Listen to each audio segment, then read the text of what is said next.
I fall in love with taking care of yourself, mind, body, and spirit. Today is 23rd of July 2022. Let us have a quick discussion of all these important topics. This is Telegram quiz. Every day in morning we are having 5 such multiple choice questions. Join our Telegram channel.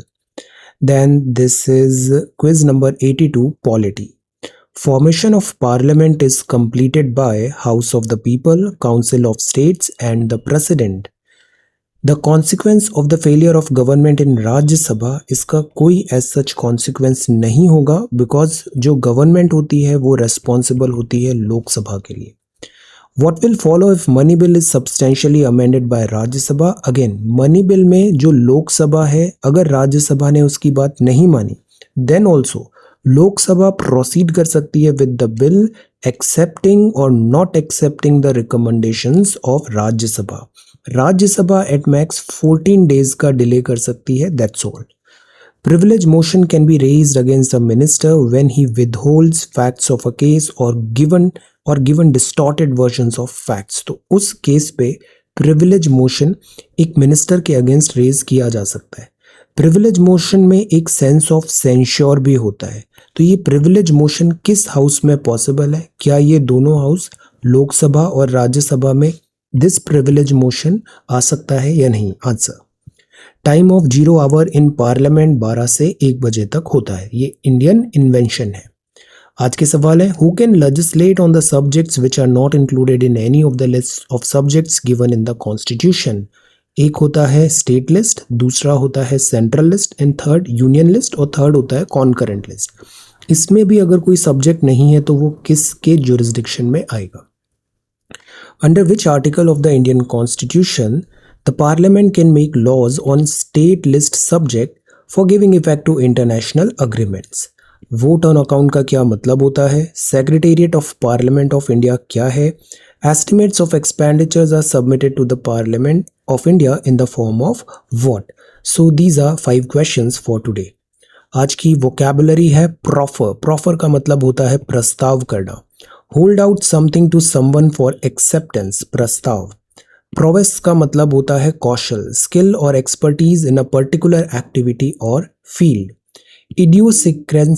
Idiosyncrasy का मतलब होता है a mode of behavior or way of thought peculiar to an individual.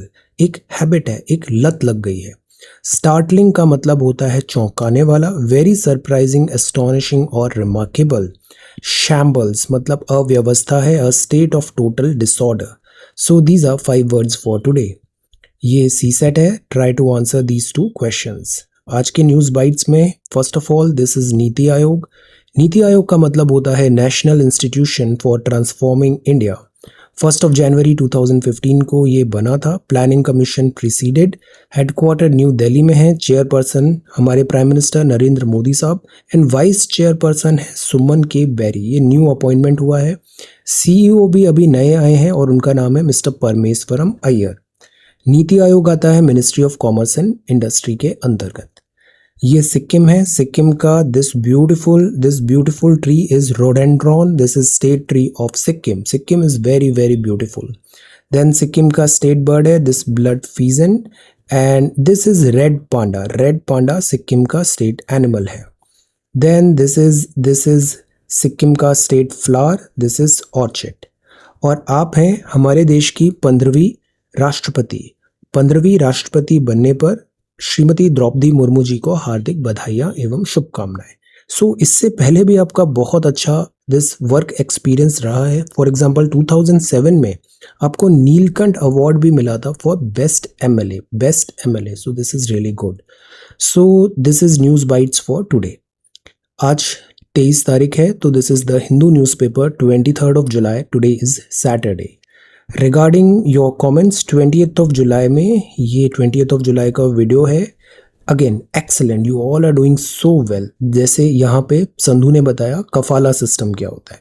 Then president के emergency के कौन कौन से provisions हैं, साउथ अफ्रीका कॉन्स्टिट्यूशन सी। So these are additional things जो ड्यूरिंग द वीडियो ये एडिशनल थिंग्स हम कवर करते हैं, सप्लीमेंट्री चीज़ें। तो इसमें आपको पार्टिसिपेट करना चाहिए। इससे दो फायदे होंगे, एक तो ये पूरा वीडियो आप बहुत कॉन्सेंट्रेशन के साथ सुनोगे, it will benefit you a lot. Second, जो एडिशनल रिसोर्सेज हैं आप अपने एंड से उसको ढूंढ के थोड़ा फाइंड आउट करके लिखने की कोशिश करोगे, इससे इंटरेस्ट आएगा। और मार्क माय वर्ड्स, यही चीज़ें रियल एग्जाम में वर्क करती है। आपने प्रीलिम्स का पेपर भी देखा, क्वेश्चंस अब ऐसा नहीं है कि एक स्टैटिक बुक पढ़ लिया, एक स्टैटिक नोट्स पढ़ लिए और केवल वहीं से क्वेश्चंस पिक होके आ जाएंगे। You have to be a proactive reader, a proactive learner. You are learning from newspaper, you are learning from additional resources like that. So be active. You have the power of internet. We have got this consistency. Utilize this. Okay. See, जैसे ये national flag है, अब देखो कितने अच्छे से ये सारा कंटेंट यहाँ पे पूरा यहाँ पे ढूंढा और उसको यहाँ पे लिखा। Do this, participate in this. See Sakshi is so good. कफाला सिस्टम यहाँ पे बताया, इमरजेंसी प्रोविजंस हुआ।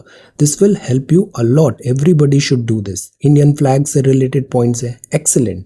सुंदर is again doing such an excellent work. See emergency क्या है, इससे रिलेटेड प्रोविजन, तो हमारे रिवीजन भी हो रहा है and this is the way newspaper हमें कवर करना चाहिए। Kirti, this is again so nice, wonderful. सारे पॉइंट्स यहाँ पे स्ट्रक्चर्ड वे में लिखे हुए हैं, this is really good. Ram Naresh is so consistent. Nisha, this is excellent. Ajay, अब see national symbol of India पे बहुत अच्छा ये नोट बना है। अब आप नो मैटर विच एग्जाम की आप तैयारी कर रहे हो, हर जगह ऐसे सवाल आएंगे। Then see Sundar, very good. Preeti is again writing so well. Integrity से रिलेटेड यहाँ पे पॉइंट्स लिखे। Sundar, Snehal, Ratnapriya, wonderful. Harjinder, this is again good. See ये तीनों यहाँ पे और लेटेस्ट अमेंडमेंट्स भी लिख दी। अब सी 103rd, 104th, 105th, तो ये सब भी हमें पता होना चाहिए। Shalini, this is again really good. Ajay, Nisha, Sundar, Ram Naresh, Nandini and Preeti and Sameer, excellent. Now regarding answers, तो see this is our website में एड्स भी इनेबल नहीं है। I am trying to make it very very speedy and efficient. The only point इतना efforts डालने का है वो ये है कि आप आंसर लिखो, बिकॉज हमें फाइनल सेलेक्शंस भी चाहिए, फाइनल सेलेक्शंस लेने के लिए लिखना बहुत ज़रूरी है। तो that is Y right something every day. Specially आप वर्किंग प्रोफेशनल हो तो आपको बहुत लिखना चाहिए, बिकॉज अब आप उस स्कूल स्टूडेंट मोड से बाहर निकल चुके हो। रोज आप कुछ लिख नहीं रहे हो, रियल एग्जाम में आपको बहुत बड़ा बॉटल नेक आने वाला है। आपको चीज़ें आएगी बट आप लिख ही नहीं पाओगे, और लिख ही नहीं पाओगे तो इट डजेंट मैटर आप कितनी बड़ी पोस्ट पे हैं, कितना बड़ा वर्क कर रहे हैं, अपने कितना एजुकेशन आपने इन द पास्ट किया है, it is in past. Present में आप स्टूडेंट मोड में जल्दी लिख पा रहे हैं या नहीं, ये डिफरेंशिएटिंग फैक्टर होगा। So right, otherwise main examination में बहुत बड़ा शॉक लगता है फिर। Okay, so these are your comment sort by oldest. अब से ये केस स्टडी था, इसको अच्छे से पढ़ना था। एथिक्स में हम इसे डेली देख रहे हैं, अप्रोच क्या होना चाहिए, आइडेंटिफाई करो, हॉलिस्टिक रहो, इन्हीं चीज़ों को आपको लिखना था। केस स्टडी बहुत बड़ा होता है, इफ़ यू वांट हम इसका क्वेश्चन स्किप कर सकते हैं यहाँ पे। ओके, डायरेक्टली हम यहाँ पे आ सकते हैं। जैसे स्टेक होल्डर्स क्या है, देखो आइडेंटिफाई किया, this is required, very good. Then ethical issues बताए, देन मैट्रिक्स बताया, डीमेरिट बताया, कैसे रेड करेंगे उसका मेरिट डीमेरिट। सी स्ट्रक्चर्ड लग रहा है ना points. So first of all do this, everybody should do this. Rescue कैसे करेंगे, मेरिट डीमेरिट, वेरी नाइस। तो सी हमने सारे स्टेक होल्डर्स बताए और उनको आइडेंटिफाई करके यहाँ पे चीज़ों को भी एक्सप्लेन किया। सृष्टि ने देखो यहाँ पे सारे आइडेंटिफाई किए। एथिकल, अब देखो इसमें बहुत ज़्यादा स्पून फीडिंग होता है ना, इट इज़ नॉट राइट। ये स्कूल कॉलेज एग्जाम नहीं है, यहाँ कॉम्पिटिटिव एग्जामिनेशन है, आपको अपने से भी थोड़ा एफर्ट्स डालना पड़ेगा। इतनी अच्छी कॉपीज़ यहाँ पे आ रही है, अपने स्कूल पास किया, कॉलेज पास किया, क्या आप इनको देख के कुछ सीख नहीं सकते? सीख सकते हैं, तो फिर उसको अप्लाई करके लिख नहीं सकते? बॉटल नेक कहाँ आ रहा है? बॉटल नेक आ रहा है विल पावर और लिखने में। तो राइट समथिंग एवरी डे। जैसे जैसे आप लिखोगे, 5 दिन आप आंसर लिखो, 6th डे आपको रिमार्केबल इंप्रूवमेंट नजर आएगा। But first of all start right. See planning नहीं, right. So this is good. See कितने अच्छे पॉइंट्स हैं यहाँ पे, लिखिए आप। जैसे राम नरेश ने कितने अच्छे पॉइंट्स रिज्यूम किए, वेरी गुड। सी ये सारे पॉइंट्स हैं, इसमें अपना भी दिमाग लगाइए, इन पॉइंट्स को भी देखिए। You will do well, but you have to start writing. Copies देखो, Suman is doing so well, see option 1 2 3 and look at the presentation, this is a really good copy, toppers copy, this is really good. So follow this and learn, and अपना भी उसमें originality बना के आप कोशिश करो लिखने की. ये बहुत आसान काम है, it is not a rocket science. Ashirwad again, see this is so good, very good, this is so good. Stakeholders, ethical, structured way में हम सोच रहे हैं सारी चीज़ें, डीमेरिट्स, और अपने आंसर को ही एक बार खुद से पढ़ के देखो, आपको खुद ही समझ में आ जाएगा कहाँ गलती हो रही है, कहाँ नहीं हो रही है, क्या अच्छा है क्या नहीं अच्छा है. ये बहुत बेसिक चीज़ है, do it. The only problem is, only difficult part is to do, so do it. Okay, then this is so good. Aditi is writing such good answers, advantage disadvantage structured है, this is excellent, very good. And Shravan ने हिंदी में भी लिखा है, तो हिंदी भी कोई reason नहीं है आंसर नहीं लिखने का, आप हिंदी लिखो. श्रवण बहुत अच्छे आंसर्स लिख रहा है. Satendra is doing so well, right. Then see Daman it's all right, continue कर लेना आप. देन दिस इज पालिका, सी पालिका की कॉपी भी, stakeholders, excellent, very good work. Merit, demerit, see. Then आपने अपने ओपिनियंस भी बताया इसमें आप कैसे वर्क कर सकते हो. अब देखो यहाँ पे, अब तरीका देखो यहाँ पे स्टेक होल्डर में कैसे बताया, ये विजुअल थोड़ा बेटर लगा, हम ऐसा भी तरीका अपना सकते हैं. तो दिस इज सब्जेक्टिविटी. अपना दिमाग लगा के बेहतर से बेहतर बनाने की कोशिश करो, यही चीज़ आपको काम आएगी. Very good Deepika. Then Ratna Priya is again doing so well, this is really good. सारे पॉइंट्स बताए, ABCD. अब see this presentation, demerits, merit, headlines use करो, सब हेडिंग्स यूज़ करो, प्रश्न को अच्छे से पढ़ो, सिलेबस से कनेक्ट करो और लिखो. This is so simple. C this is very good Princy. अब प्रिंसी का प्रेजेंटेशन देखो कितने अच्छे से यहाँ पे लिखा हुआ है, सब स्पेसिंग वगैरह कॉम्प्रिहेंसिव है, गुड. विशाल के पॉइंट्स बहुत अच्छे होते हैं, सी कितने अच्छे से यहाँ पे सिस्टमेटिकली लिखा. स्टेक होल्डर्स क्या है, उनका मेरिट डीमेरिट कैसे उनको एड्रेस करना है, और इसमें एथिक्स का थ्योरी भी लगा दिया. Shubhangi again wonderful work, see this work, this is so good. See this style, option 1 2 3. So problem नहीं है कहीं पे भी आंसर राइटिंग में पार्टिसिपेट करने में, प्रॉब्लम बस ये है कि हमें विल पावर से लिखना पड़ेगा, और वो आपको ही करना पड़ेगा. स्पून फीडिंग से वैसे भी एग्जाम नहीं निकलेगा. Then Muskan, this is really good. Public interest है, subject matter, ethical dilemma. See option 1 demerit, so good, so nice. Option 3 very nice. और हमें बेसिक स्ट्रक्चर ऑफ कॉन्स्टिट्यूशन इसके विधि नहीं रहना है सिलेबस के. नीतू स्टेक, अब see this copy, this style is again really good, very good Neetu. And writing is also really really nice. Kirti, you are again doing really really good. आपकी हैंड राइटिंग प्रेजेंटेशन भी बहुत अच्छा है. बीच में हम थोड़ा फ्लो चार्ट्स वगैरह और यूज़ करें, हेडिंग सब हेडिंग भी हम ज़्यादा यूज़ करें. जैसे आरती का ये स्टाइल देखो, this is so good, very nice. तो यही हमें करना है यहाँ पे. Our community is so good, but you all have to take active participation. अब समीर ने बंगाली में लिखा हुआ है, तो सी बंगाली स्टूडेंट्स भी हैं, आप इसको देखो. Presentation and all is looking really really good. All right, so this is good. Then I cannot read Bengali. Okay, Nandini, this is again good. Nandini, high standards of professional integrity, public life. But मैं आपको बता सकता हूँ करना क्या है, approach करना है this way and that way. आप उस पर वर्क करोगे, आपको रिजल्ट्स अच्छे मिलेंगे. Okay, right. इंट्रोडक्शन, अब देखो integrity, very nice. Conclusion, very good. So see this is so simple, everybody should write answer, because in the end mains के एग्जाम ही काउंट होते हैं, प्रीलिम्स के मार्क्स काउंट नहीं होते हैं. Okay, all right. So this is Saturday July 23rd. आज हम एक कंबाइन क्लास ही ले लेंगे. मेरा सोर थ्रोट थोड़ा बेटर हुआ है, but I still need some rest. तो हम आज कंबाइंड मेंस, बिकॉज प्रायोरिटी में चल रहा है बैच हमारा, तो मेंस क्लास हम लेंगे. इसमें मैं आपको इनविटेशन भेजूंगा, इफ़ यू वांट आप इसको भी ज्वाइन कर लेना. 9 PM पे ये क्लास होगा. Okay, now this is Sri Lanka के न्यू प्राइम मिनिस्टर है mister Dinesh, and this is Ranil Wickremesinghe, यहाँ के प्रेसिडेंट है. तो अभी इलेक्शंस फिर से नहीं हुए हैं, पुराने चुनाव से ही ये नई यहाँ पे इलेक्शंस एग्जीक्यूटिव्स बने हैं. लेट अस सी.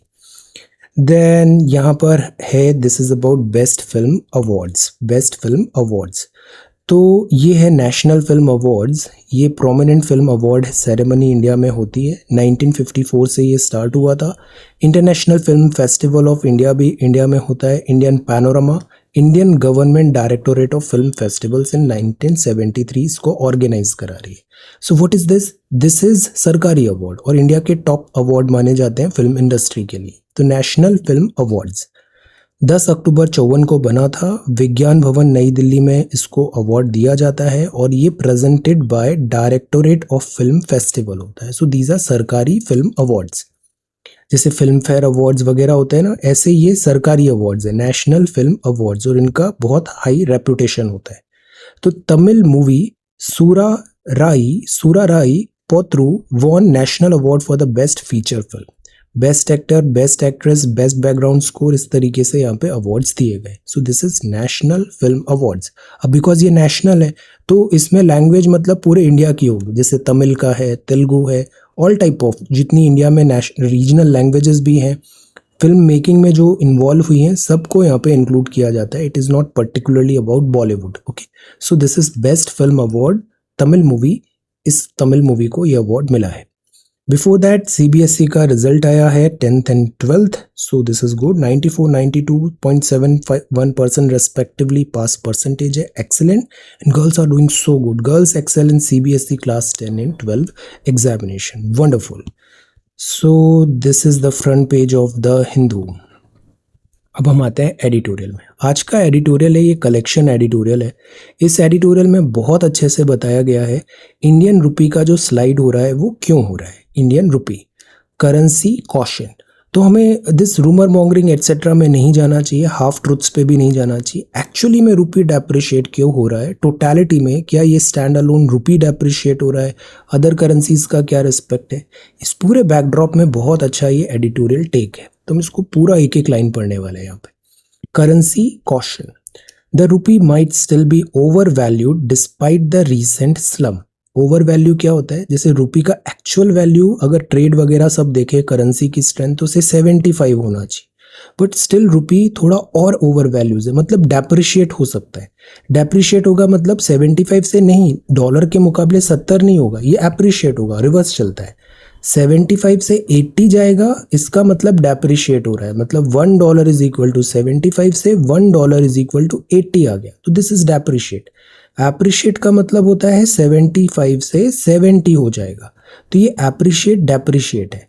यहाँ रुपी ओवर वैल्यूड है, मतलब रुपी की एक्चुअल वैल्यू से 80 करीब होना चाहिए, but this is over valued, मतलब 75 ही आ रहा है, तो इसका मतलब है करेक्शन होगा और रुपी इस डायरेक्शन में बढ़ेगा, मतलब रुपी और डेप्रिशिएट हो सकता है, depreciate.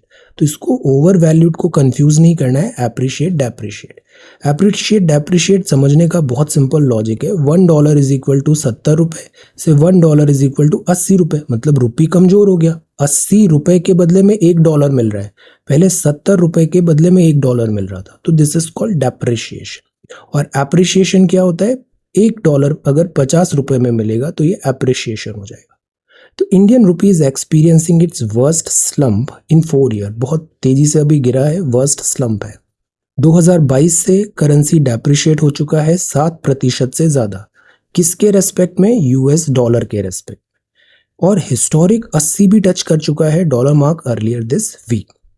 Indian currency is not alone in faring poorly against the greenback, with even the historically strong euro and British pound taking a hammering and weakening by more than rupee has.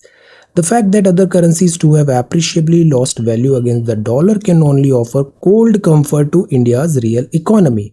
Exam में number कम आए, but थोड़ा comfort ये होता है कि सब साथियों के भी नंबर कम आए, किसी ने अच्छा परफॉर्म नहीं किया, एग्जाम ही मुश्किल था, तो रुपी डेप्रिशिएट हुआ, बट साथ ही साथ ब्रिटिश पाउंड भी हो रहा है, यूरो भी हो रहा है, सब डेप्रिशिएट हो रहा है, और हमसे कम नंबर आए उनके, मतलब हमसे ज़्यादा डेप्रिशिएट हो गए। तो इसमें हम थोड़ा सुकून फाइंड कर सकते हैं कि इंडियन रुपी अकेला नहीं पिटा है, सब पिटे हैं यहाँ पे।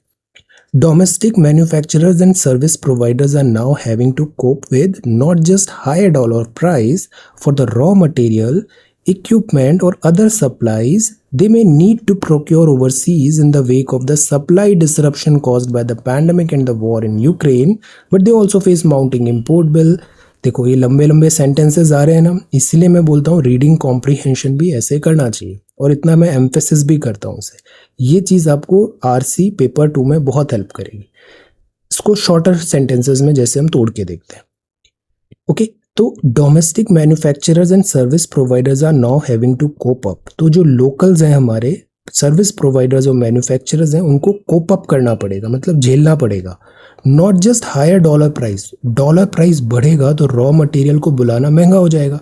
पहले जैसे $100 में आ रहा था तो उसके लिए कुछ आपको 7500 रुपये देने पड़ रहे थे, है ना। अब वो $100 में सामान तो उतने का ही है, बट अब आपको 8,000 रुपये देने पड़ रहे हैं, तो 500 रुपये ज़्यादा अब आपको खर्च करना पड़ रहा है सप्लाईज में और गुड्स में, विदेश से सामान बुलाने में।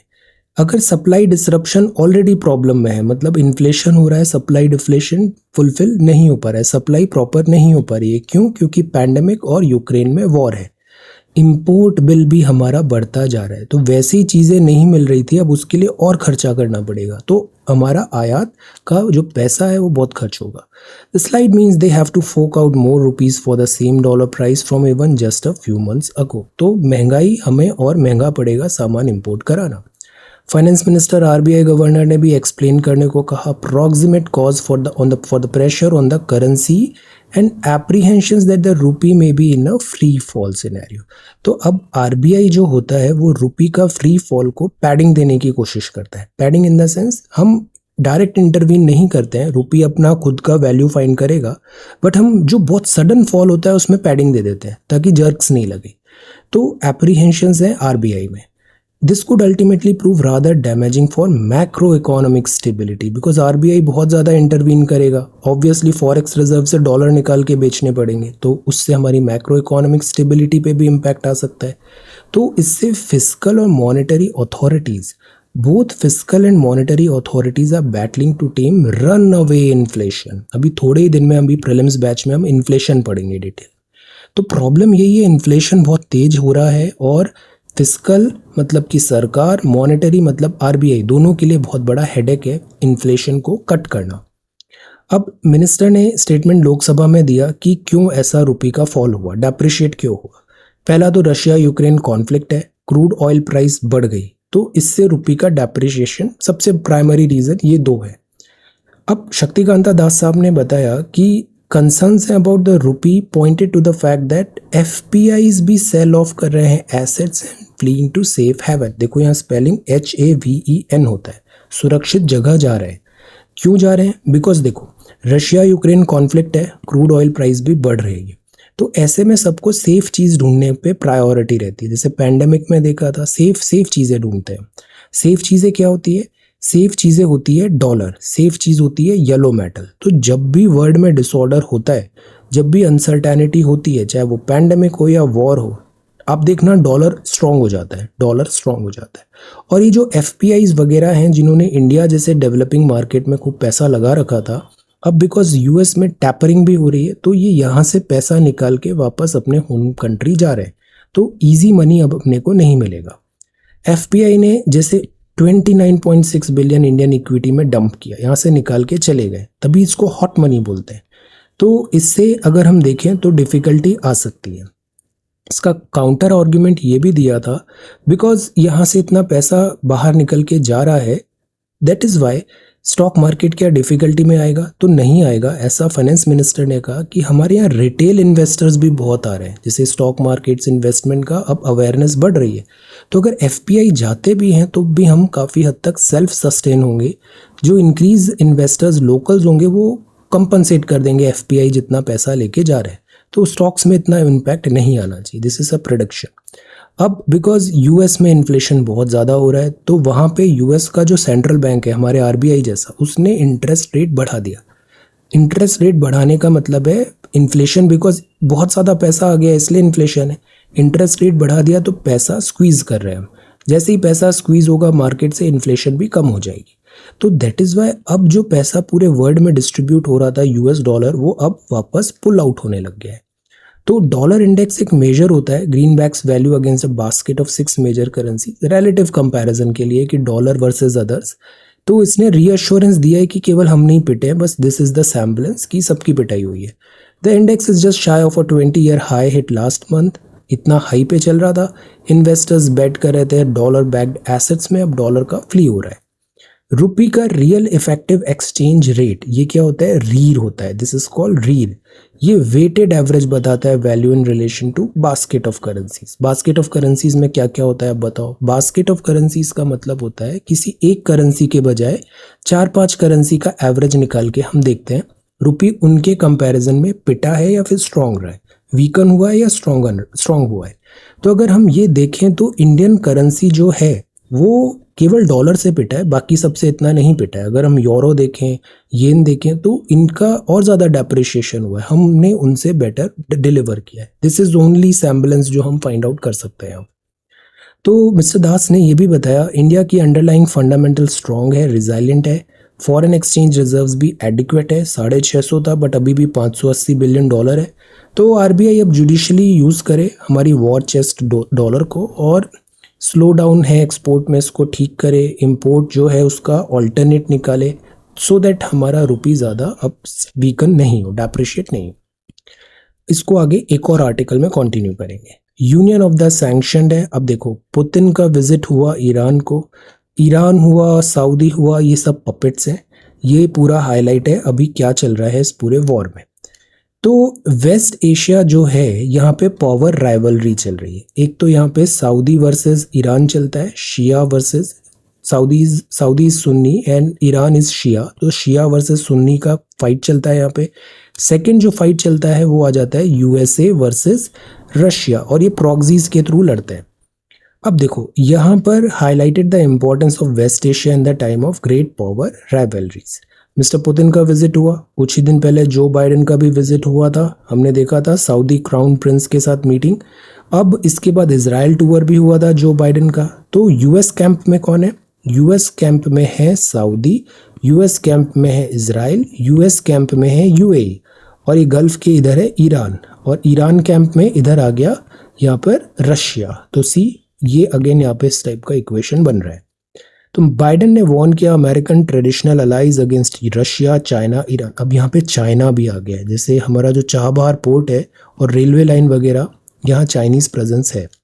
रशिया, चाइना, ईरान, तो ये एक एक्सेस बन रहा है, तो इसका ज़्यादा इन्फ्लुएंस आ रहा है इस रीजन में। इस बात पे यहाँ पे अभी प्रॉक्सी वॉर चल रहा है यहाँ पे, दैट्स ऑल। तो इंडिया यहाँ पे क्या करेगा, इंडिया अपने बेस्ट इंटरेस्ट के अकॉर्डिंग आगे बढ़ेगा।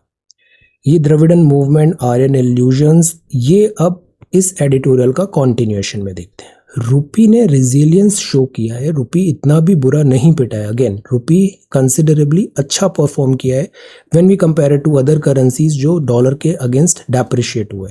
रुपी केवल 7% डेप्रिशिएट हुआ है till now, which is good. तो अगेन रीजन क्या है, यहाँ पे बहुत सारे डोमेस्टिक ग्लोबल फैक्टर्स हैं। करंट अकाउंट डेफिसिट वाइडन हो गया हमारा, रिस्क ऑफ सेंटिमेंट है, जियो पॉलिटिकल टेंशंस बने हुए, और economy is all about sentiments. Then strengthen dollar index हो रहा है, फॉरेन पोर्टफोलियो इन्वेस्टर्स जा रहे हैं कंट्री से, तो इससे रुपी पे थोड़ा प्रेशर आया। बाकी सब सेफ हेवन ढूंढते हैं जब भी कोई भी क्राइसिस आता है। सीपीआई वगैरह भी इंडिया का देखो 9.1%, यूएस में भी इन्फ्लेशन बढ़ रहा है। तो फेडरल रिजर्व अब यही चाहता है कि अब फेडरल रिजर्व बोल रहा है इन्फ्लेशन टारगेटिंग करो यूएसए में भी, और इन्फ्लेशन टारगेटिंग मतलब पैसे को मार्केट से हटाओ, एब्जॉर्ब करो एक्सेस मनी को, और इसलिए टाइटर मॉनेटरी पॉलिसी है। तो अब क्या होगा, यूएसए में इजी पैसा नहीं आएगा, तो वो पैसा जो ट्रिकल डाउन होता था डेवलपिंग मार्केट्स में वो भी नहीं आएगा, तो that is Y cause of worry है।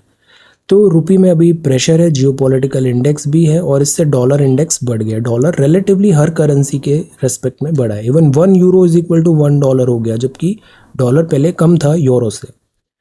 तो आरबीआई क्या करेगा, आरबीआई के पास जो चेस्ट है $635 बिलियन था, 55 हमने ऑलरेडी खर्च कर दिया है रुपी को सेफगार्ड करने के लिए, कुशन देने के लिए। इसके अलावा ग्लोबल क्रूड ऑयल का प्राइसेस हाई रहेगा, तो ये हमेशा का संकट है। इंपोर्ट बिल बिकॉज बहुत महंगा हो जाता है, इंपोर्ट बिल हम बिकॉज इंपोर्ट कराते हैं ऑयल, हमारे पास रिसोर्सेज नहीं है, इंपोर्ट कराते हैं मतलब पैसा खर्च करना पड़ता है, तो इससे ट्रेड डेफिसिट भी होता है, तो इससे हमारा फॉरेक्स रिजर्व इम्पैक्ट होगा। रेमिटांस भी पिछले कुछ टाइम पे कम हुआ है। तो द आइडिया इज़ कि ये वल्नरेबिलिटी है, एक्सटर्नल डेट भी है, इसको हम कैसे करेक्ट करें। वीकन होगा रुपी, तो इसके क्या इम्प्लीकेशंस होंगे, ये बड़ा अच्छा लिखा हुआ है, वीकन और फिर स्ट्रेंथन का। तो देखो अगर रुपी वीक होता है तो मतलब हमारी करेंसी फॉरेन करेंसी के कंपैरिजन में सस्ती है, सस्ती है। सस्ती है तो हमारा सामान भी सस्ता है। सस्ता इन द सेंस मनी कम है, उसका क्वालिटी है, मनी कम है।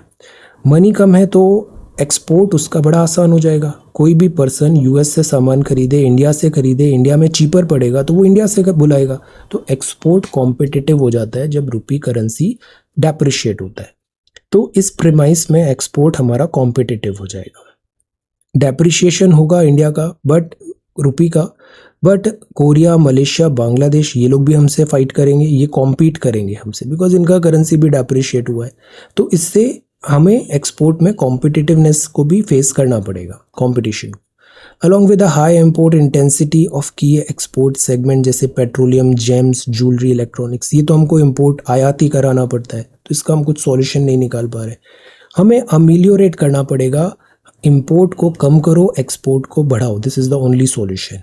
प्लस प्रॉब्लम ये आ रही है, एक्सपोर्ट को बढ़ा तो देंगे but what about global demand. World में इतने प्रॉब्लम्स चल रहे हैं कि कहीं पे डिमांड ही नहीं है, ना गुड्स का ना सर्विसेज का, तो हम बेचें तो बेचें कहाँ पे। Slower global demand is expected to affect outbound shipment as well. Weaker rupees driving up prices of key import commodity जैसे coal, oil, edible oil, gold. इससे इंपोर्टेड कंपोनेंट ऑफ इन्फ्लेशन जो है वो बढ़ रहा है। इन्फ्लेशन इंपोर्टेड हो रहा है, इंपोर्टेड सामान के कारण। तो रुपी वीक होगा तो ये इन्फ्लेशन और बढ़ेगा। और इसके अलावा अगर एक्सचेंज रेट में हम इस तरीके से रुपी डेप्रिशिएट होता रहा तो फॉरेन इन्वेस्टर्स भी कम आने लग जाएंगे। फॉरेन इन्वेस्टर्स भी अगर कम आएंगे तो अगेन डॉलर नहीं आएगा और ओवरऑल प्रेशर आ जाएगा रुपी पे। तो इन टोटल एक विशियस साइकिल भी चला जाता है। कई बार रुपी वगैरह अगर कुछ करेंसीज देखें तो वो बहुत ज़्यादा डेप्रिशिएट हुआ है। जैसे आप पाकिस्तान का करेंसी बताओ $1 के इक्वल कितना है। श्रीलंका तो अभी भूल जाते हैं, नेपाल का कितना है, अपने नेबरिंग का देखते हैं। चाइना का करेंसी $1 के रेस्पेक्ट में कितना है, आंसर। बांग्लादेश का कितना है, आंसर। ये 4-5 नेबर्स का 10। तो इससे एक रिलेटिव आइडिया लगेगा कि रुपी वर्सेस अदर करेंसीज जो है वो अगेंस्ट डॉलर कैसा परफॉर्म करे। आरबीआई क्या मेजर करेगा? आरबीआई का एक ही काम है, डॉलर का अवेलेबिलिटी बढ़ाओ।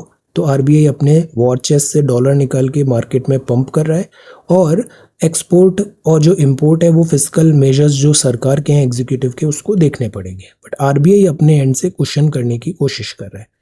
हम foreign currency non resident bank हैं, कई बार हम जो ट्रेड होता है वो हम डॉलर के बजाय रुपी के कन्वर्जन में कर लें। जैसे कुछ दिन पहले हमने नॉस्ट्रो वॉस्ट्रो अकाउंट्स देखे थे रशिया के कॉन्टेक्स्ट में।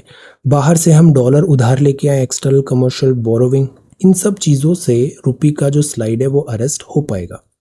बाकी हम इसके अलावा जो इम्पोर्ट है, फंडामेंटल्स है इकोनॉमी पे, उस पर भी हम रिफॉर्म्स कंटिन्यू करें। तो इस तरीके से गवर्नमेंट अगर वर्क करे, फॉरेन से भी इन्वेस्टमेंट बुलाए, तो रुपी को बेटर दिस स्ट्रेंथ यहाँ पे मिलेगी। रुपी एक्सपेक्टेड है अभी प्रेशर में ही रहेगा। अभी तो 80 पे आया, हो सकता है 90 भी जा सकता है, there is a good possibility. Global uncertainty है, कमोडिटी प्राइसेस कम है, यूएस का इंटरेस्ट रेट बढ़ रहा है। इन सब के टोटालिटी में रुपी अभी अंडर प्रेशर है।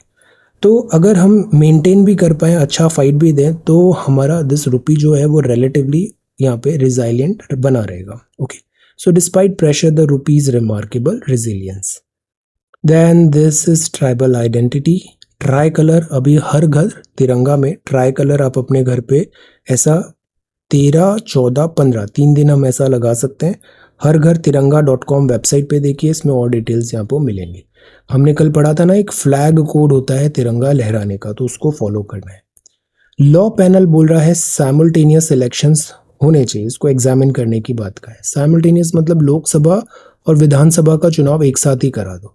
इससे क्या होगा, इलेक्शन का बर्डन कम होगा, खर्चा कम होगा और पूरा साल भर ही हमारा कंट्री इलेक्शन मोड में रहता है, उससे हमें सेफगार्ड होगा। गवर्नमेंट ज़्यादा एफिशिएंटली वर्क कर पाएगी। तो इसमें कुछ पॉजिटिव्स भी हैं, नेगेटिव्स भी हैं। कई बार एक लहर चलती है चुनाव में, तो वो लहर कॉमन रहती है, तो कहीं ऐसा नहीं हो कि हमारा जो इलेक्शन है उसकी फेयरनेस नहीं हो पाए। यहाँ पे एट टाइम्स यहाँ पे कुछ जो विधानसभा चुनाव होते हैं वो रीजनल डिमांड्स पे भी होते हैं, रीजनल एस्पायरेशंस भी होते हैं। सो पीपल से कि national party and regional party they understand राज्य में और पूरे कंट्री में क्या होना चाहिए। तो क्या इलेक्शन फेयर हो पाएंगे या नहीं हो पाएंगे, थिंक इस डायरेक्शन में हमें सोचना है। Then Vice President poll, opposition in damage control mode, US aid agency chief to India visit July 25th.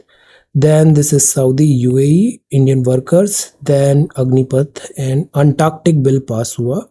Antarctic bill अभी पास हुआ लोकसभा से। सी, एक है अंटार्कटिक ट्रीटी ऑफ 1963, इंडिया ने साइन किया है इसे।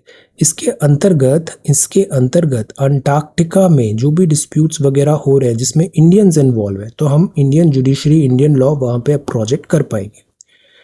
Private tour expedition of Antarctica would be prohibited without a permit or the written authority by a member country. member country अक्सर क्या होता है, अंटार्कटिका, आर्कटिक हुआ, ये ग्लोबल कॉमन्स है, तो यहाँ हर कंट्री का राइट है, बट यहाँ जैसे कोई इंडियंस इन्वॉल्व है, उनका टूर वगैरह है, तो उसमें इंडिया अपने लॉज यहाँ पे प्रोजेक्ट कर पाएगा। बिकॉज ये जो ट्रीटी है अंटार्कटिक ट्रीटी ऑफ 1963, इंडिया इसका सिग्नेटरी है।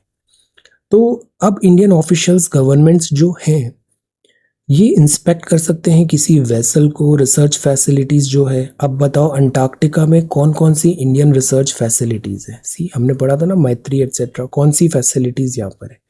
तो ये अंटार्कटिका एक फंड भी बनेगा जो अंटार्कटिक एनवायरनमेंट को सेफगार्ड करने के लिए यूज़ होगा। तीसरा पॉइंट है कि इंडियन कोर्ट्स का यहाँ जुरिस्डिक्शन हो जाएगा, पीनल प्रोविजन भी होंगे for crimes on the continent Antarctica में by Indian citizens, foreign citizens who are a part of Indian expeditions, इन सब पे इंडियन लॉज यहाँ पे लग पाएंगे। So this is Antarctic bill Lok Sabha. Passenger vehicle electric 2050 तक होगा in harmony emblem, and this is Russia Ukraine. अब सी, ग्रेन एक्सपोर्ट डील को साइन किया है। RBI will iron out volatile rupee move, Shaktikanta दास साहब ने बताया। RBI volatile move, rupee 11 week losing streak से थोड़ा बेटर हुआ। Tata Motors EV, Reliance and sugar output rise होगा, और because area under sugar cane cultivation भी बढ़ा है। Okay, so this is there, and this is sports. All right, so this is today's newspaper. Thank you so much for watching this video. One more news is that, one more news है चंद्रशेखर आजाद साहब के बारे में। चंद्रशेखर आजाद जी ने establish किया था this Hindustan socialist republican association. Bhagat Singh ji भी साथ में थे। आप founder Ram Prasad Bismil, 3 other prominent party leader Roshan Singh, Rajendra Nath Lahiri ji and Ashfaq Ullah Khan. Indian struggle में 2 टाइप्स के लीडर्स आए थे, एक थे मॉडरेट, एक थे एक्सट्रीमिस्ट। मॉडरेट्स जो थे वो बोलते थे रूल्स, लॉज, पिटिशन, इसके तरह इंडियन फ्रीडम स्ट्रगल को आगे बढ़ाना है। बट जो यंगस्टर्स थे वो बोलते थे, जैसे एक डायलॉग है, बहरों के कान पे आवाज़ नहीं जा रही है, so we need to make them listen, so that is why we have to make them noise. So that is why ये जो थे ये चाहते थे कि हमें अपने हक के लिए लड़ना है, फ्रीडम जो है वो हम हक से अपनी लेंगे। सो इधर एक बहुत बड़ा नाम है और वो है चंद्रशेखर आजाद जी का। आजाद जी का, चंद्रशेखर आजाद जी का। Okay, so this is their, born 23rd of July 1906. So this is Chandrasekhar Azad ji. Okay, so this is today's newspaper. Thank you so much for watching this video. Take care, study well, and be safe.